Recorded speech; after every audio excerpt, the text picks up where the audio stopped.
Meillä oli mielessä ihan omanlaisensa missio Kiinan muurin valloitusta varten. Halusimme etsiä käsimme pätkän autioilta Kiinan muuria ja nukkua salaa yhden yön sen hiljaisessa vartiotornissa. Aluksi lähdimme kuitenkin tutustumaan Pekingin kuuluisimpiin nähtävyyksiin ja oppimaan, mitä kummallinen ja kiehtova Kiina oikein tarkoittaa.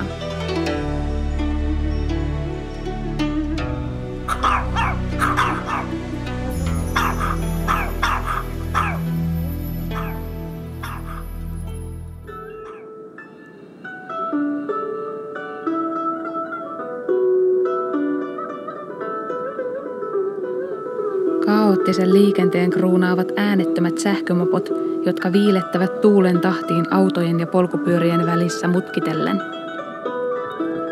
Ravintoloissa ruokalistan lukemista paremmin pärjää muiden ruoka-annoksia osoittelemalla. Emme koskaan varmuudella tienneet, mitä oikein olimme poskiimme pistämässä. Useimmiten ruoka oli kuitenkin herkullista ja ihan hullun halpaa. Tatu Kuppilassa pöydän sai koreaksi vain 2 eurolla. Katso, täällä oli siis niinku näin pieniä katkarapuja mä en oo nähnytkään. Ja sit tommonen pieni rapu, näetkö? Onko ne rapu? Joo, rapu. Ja pieniä katkarapuja. Nyt on niinku... Gourmeta. Nyt on mausteet kohillaan tällaisessa merenelämän keitossa. Tää menisi nuudelipussiin.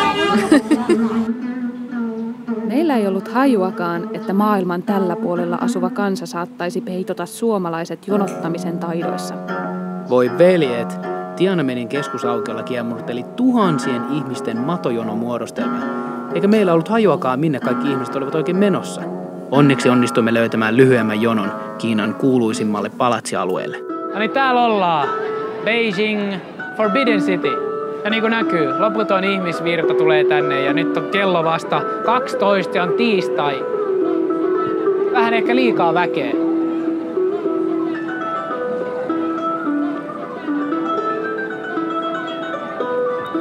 Kielletty kaupunki toimi 1400-luvulta alkaen Kiinan keisarien asuinalueena ja maan hallinnollisena keskuksena aina 1900-luvulle saakka.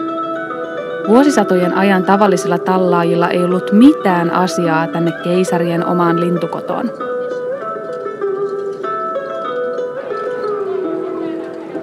Ja niin kuin Suomen ruuhka ei ole mitään tähän verrattuna.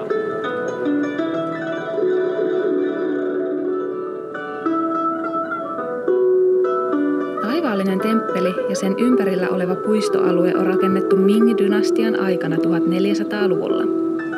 Siellä on kautta aikojen rukoiltu menestystä sadonkorjuulle ja edelleenkin ihmiset hakevat sieltä hyvää onnea tulevaisuudelle. Kiina on onnellisten vanhusten luvattu maa. Aamuauringon noustessa kaupungin kaikki puistot täyttyvät kuntoilevista eläkeläisistä. Nämä muskelimammat olisivat varmasti voittaneet meidät kuntotesteissä mennen tullen. Iloisen näköiset vanhukset pelaavat, laulavat ja tanssivat sydämensä kyllyydestä.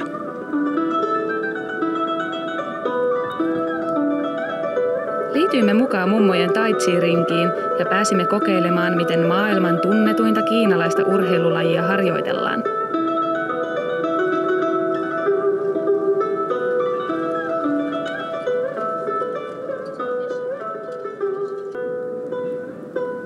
Joinakin aurinkoisina päivinä suuri harmaa saastepilvi peitti koko kaupungin. Osa ihmisistä käytti hengityssuojaimia päivittäin ja mekin päädyimme kokeilemaan niitä pahimpien pölypilvien keskellä. No niin, ollaan jossain täällä Pekingin laitakaupungilla ja täältä pitäisi kuulemma löytyä makuupussit. Me ollaan lähes kiipeämään huomenna Great Wallille ja me tarvitaan vuokrata makuupussit ja täällä on kuulemma se kauppa jossain. Ehkä lähtee etsimään.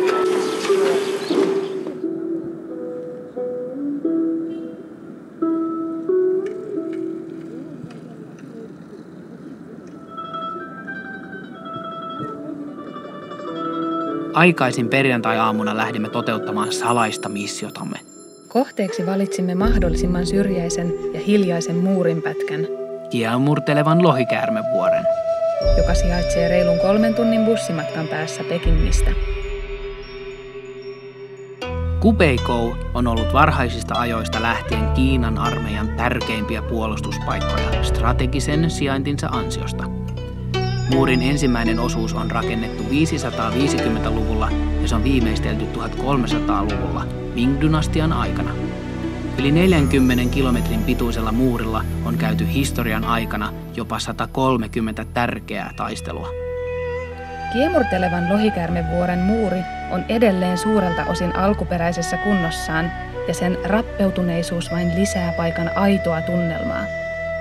Tuntui, että Ming-dynastian sotilaat voisivat hetkenä minä hyvänsä ilmestyä vartiotornin ikkunoihin aseidensa kanssa.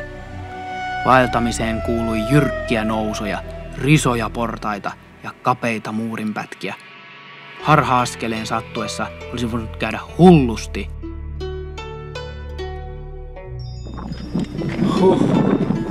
Vielä ollaan elossa.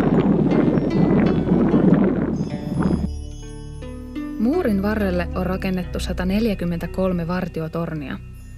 Auringon laskiessa valitsimme vartiotorneista mieleisemme ja pystytimme telttamme sen suojaisimpaan nurkkaan. Pimeän tultua vartiotornista ei uskaltanut enää poistua, sillä säkki pimeässä ja paitsupullo kainalossa ei nähnyt edes omia jalkojaan pidemmälle. Päädyimmekin aika nopeasti pakenemaan kolistelevia kummituksia telttamme sisälle piiloon. Aamulla heräsimme kolean sumuiseen säähän. Ei ihme, että paikkaa kutsutaan yhdeksi maailman 7 ihmeeksi. Mystinen auringon nousu autiolla Kiinan muurilla oli yksi elämämme ikimuistoisimmista hetkistä. Missiomme oli suoritettu.